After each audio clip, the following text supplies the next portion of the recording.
Hello friends, very good afternoon. तो इस video के अंदर हम अपने नेक्स्ट टॉपिक को कवर करेंगे। ठीक है, जैसा कि हम लोगों ने पीछे अभी वेव्स के बारे में पढ़ा था, लहरों के बारे में, और देन सुनामी के बारे में कि किस तरीके से सुनामी जो आई थी 2004 में दिसंबर में हमारे जो भी एरियाज़ थे जहाँ पे कितना ज़्यादा नुकसान किया था। ये सारा चीज़ें हम लोगों ने उस वीडियो के अंदर डिस्कस किया था। तो अब हम बात करने वाले हैं टाइड्स के बारे में, यानी कि जो बहाव होता है, जो ज्वार होता है, उसके बारे में बात करने वाले हैं। तो आइए चलिए स्टार्ट करते हैं। Tides, the rhythm rise and fall of ocean water, जिस तरीके से समुद्र के पानी में जिस रिदम से, ठीक है, मीन्स कि जिस लय से पानी का जो पानी होता है, जो हमारा ओशन वाटर होता है, समुद्र का, महासागर का जो पानी होता है, वो बढ़ता है और घटता है। जैसे जैसे वो राइज होता है, फॉल होता है। Twice in a day is called tide, वो दिन भर में 2 बार पानी बढ़ता है और घटता है। ठीक है, उसी को हम टाइड कहते हैं। It is high tide when water cover much of the shore. ये क्या है, बहुत हाई टाइड होता है, बहुत तेज़ी से जो ये टाइड आता है, ज्वार होता है, जब भी पानी क्या करता है, कवर कर देता है हमारे किनारों को, शोर को, by rising to the highest level. जब वो बढ़ता है हाईएस्ट लेवल पर, ऊपर की ओर, तब क्या होता है, ये पूरे किनारों को जो है वो पूरी तरीके से पानी से कवर कर देता है। इट इज़ लो टाइड, धीमा बहाव तब होता है when water falls to its lowest level. जब पानी क्या होता है, नीचे की ओर जाता है, गिरता है, कम होता है, जब सबसे लोएस्ट लेवल पर अपने, तब उसको कहते हैं हम लोएस्ट वाटरफॉल। ठीक है, and recedes from the shore, और वो किनारों से काफ़ी दूर चला जाता है, तो वो हमारा वाटरफॉल्स कहलाता है। ठीक है,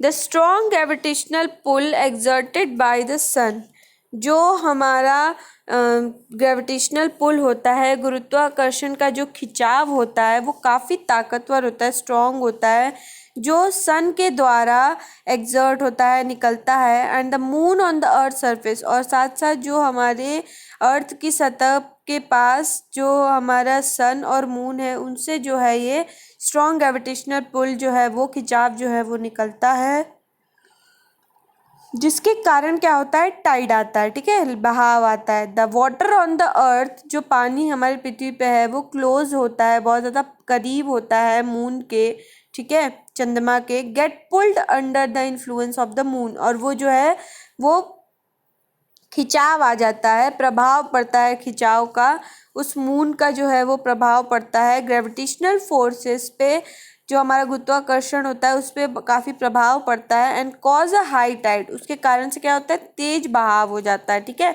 बड़ी बड़ी लहरें होती हैं। ड्यूरिंग द फुल मून, जब पूरी तरीके से मून आता है, चंद्रमा आता है, फुल मून जब होता है, एंड न्यू मून डे, और या फिर कोई नया मून डे होता है, the sun, the moon and the earth, तब जब हमारा सन और मून और जो अर्थ है, तीनों जो होता है वो एक सेम लाइन में होता है। ठीक है, जब हमारा न्यू डे होता है, न्यू मून डे होता है, तब हमारा अर्थ, मून और सन तीनों जो होता है वो एक लाइन में, सेम लाइन में होता है। एंड टाइड्स आर हाईएस्ट, उस समय क्या होता है, जो हमारी ज्वार होती है, जो हमारी बहाव होती है समुद्रों में, वो बहुत ज़्यादा होती है। These tides are called spring tide, इसी को हम क्या कहते हैं, ज्वार भाटा, यानी कि स्प्रिंग टाइड्स कहते हैं। But when the moon is in its first and last quarter, जब हमारा मून जो हो जाता है वो पहली और आखिरी चौथाई में होता है, the ocean water get drawn, तब क्या होता है, समुद्र का जो पानी होता है, ठीक है, ओशियन वाटर जो होता है वो क्या हो जाता है, ड्रॉन हो जाता है, वापस बाहर की ओर आ जाता है, in the diagonally opposite direction, तिरछे तरफ में, तिरछे मतलब तिरछे साइड में, उसकी दूसरी साइड में तिरछे डायरेक्शन में वो क्या हो जाता है, बाहर आ जाता है। The gravitational pull of the sun, जो सन की तरफ से जो गुरुत्वाकर्षण होता है, and the moon resulting in low tide, तो अब क्या हो जाता है, सन और जो हमारा मून होता है वो अपोजिट डायरेक्शन में हो जाता है, तो क्या हो जाता है कि जो उसका गुरुत्वाकर्षण होता है उसके कारण की वजह से क्या होता है, धीमी ज्वार उठती है, धीमी बहाव हो जाती है, लो टाइड्स हो जाता है। दीज टाइड्स आर कॉल्ड नीप टाइड। इसी टाइड्स को हम क्या कहते हैं, नीप टाइड भी कहते हैं। High tides help in navigation. बड़ा बड़ा जो बहाव होता है, टाइड होता है, वो हमें हेल्प करता है पथ प्रदर्शन के लिए, ठीक है, नेविगेशन के लिए। They raise the water level. ये क्या करता है कि पानी के लेवल को बढ़ाता है। Close to the shore. किनारों के जो करीब होते हैं उनके पानी के लेवल को, पानी की जो भी स्टेज होती है उसको बढ़ा देता है। This helps the ship to arrive at the harbour. ये क्या करता है, नाव को, शिप्स को किनारों पर पहुंचाने में, बंदरगाह तक पहुंचाने में मदद करता है, और काफ़ी आसान से जो है वो शिप्स जो है किनारों पे आ जाती हैं। High tide also helps in fishing. जब हमारा बहाव ज़्यादा होता है तो वो भी हेल्प करता है हमें फ़िश पकड़ने में। Many more fish come closer to the high tide. जब बहुत तेज़ी से बहाव होता है तो क्या होता है कि फ़िश जो है वो, बहुत सारी फ़िश जो है वो काफ़ी करीब आ जाती हैं किनारों के ड्यूरिंग द हाई टाइड, जब हमारा तेज़ तेज़ बहाव होता है। These enables fisherman to get a plentiful catch. तो ये क्या करता है, जितने भी मछुआरे होते हैं, फिशरमैन होते हैं, उनके लिए ये एक बहुत बड़ा भरपूर समझ लीजिए वो रहता है, भरपूर एक सिचुएशन होती है जब वो मछलियों को अच्छे से भरपूर मात्रा में पकड़ लेते हैं। The rise and fall of water. जिस तरीके से पानी बढ़ता है, घटता है, ड्यू टू टाइड्स, ज्वार के कारण, इज बीइंग कॉज्ड। तो इसकी वजह से क्या होता है, इसको यूज़ किया जाता है generate electricity in some places. कई सारे ऐसी जगहें होती हैं जहाँ पे इस टाइड के, इस ज्वार के बढ़ने और घटने का जो प्रक्रिया होता है उसका इस्तेमाल किया जाता है ताकि वो इलेक्ट्रिसिटी जो है वो पैदा कर सकें, ठीक है। बहुत सारे जगहों पर इसका इस तरीके से यूज़ किया जाता है। फिर बात कर लें ओशियन करेंट्स की, जो हमारी समुद्री धाराएं हैं उनके बारे में। तो ocean currents are stream of water, यानी कि धारा है पानी की। ओशियन करंट क्या है, हमारी पानियों की धारा है। फ्लोइंग कॉन्स्टेंटली, जो निरंतर बहती रहती है। ऑन द ओशियन सरफेस, हमारी समुद्र की सरफेस पे, सतह पे। इन डेफिनेट डायरेक्शन, एक निश्चित राह पर वो बहती रहती है। द ओशियन करेंट्स में बी वार्म और कोल्ड। जो समुद्र का जो धाराएं हैं, या तो वो गर्म होगी या ठंडी होगी। Generally the warm ocean current, ज़्यादातर क्या होता है कि जो धाराएं होती हैं समुद्र की वो वार्म होती हैं, गर्म होती हैं। ओरिजिनेट नियर द इक्वेटर, और वो हमारे इक्वेटर के करीब से पैदा होती हैं। एंड मूव टूवर्ड द पोल, और पोल के डायरेक्शन में मूव करती हैं।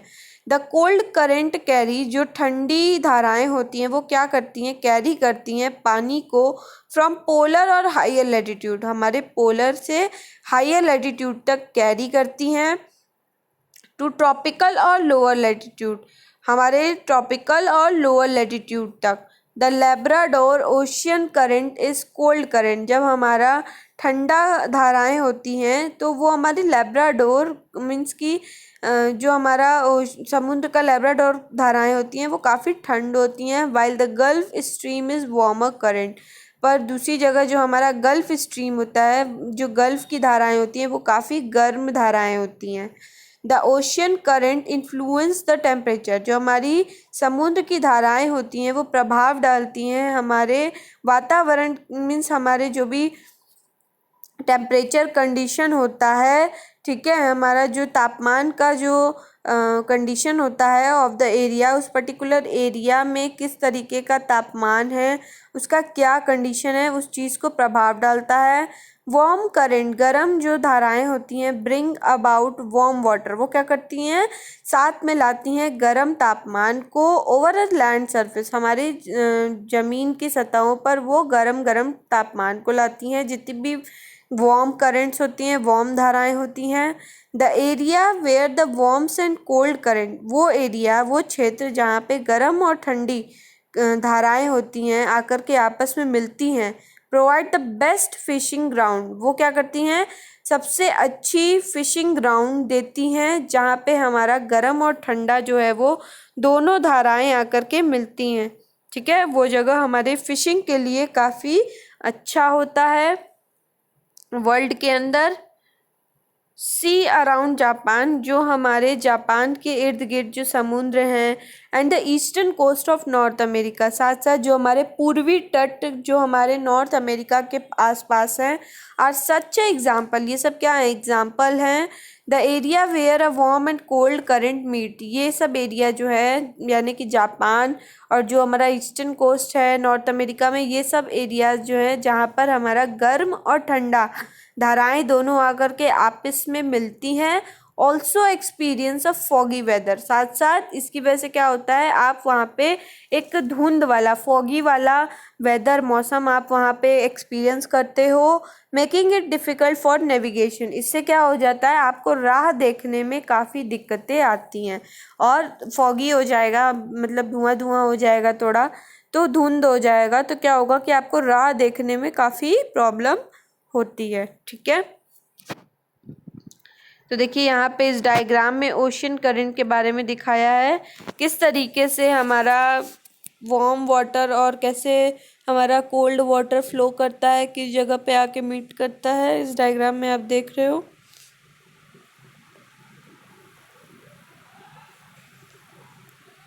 ठीक है, तो इस चैप्टर को यहीं फिनिश करते हैं।